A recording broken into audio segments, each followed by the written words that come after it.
nitasimama tena.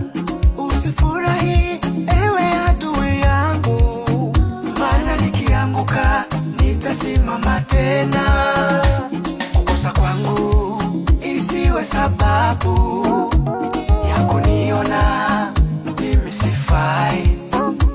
Shida zangu zisiwe tatizo la kuniwekea vikao, kunisema sio kama napenda niwe jinsi nilivyo, ila kile najua siku yangu yaja.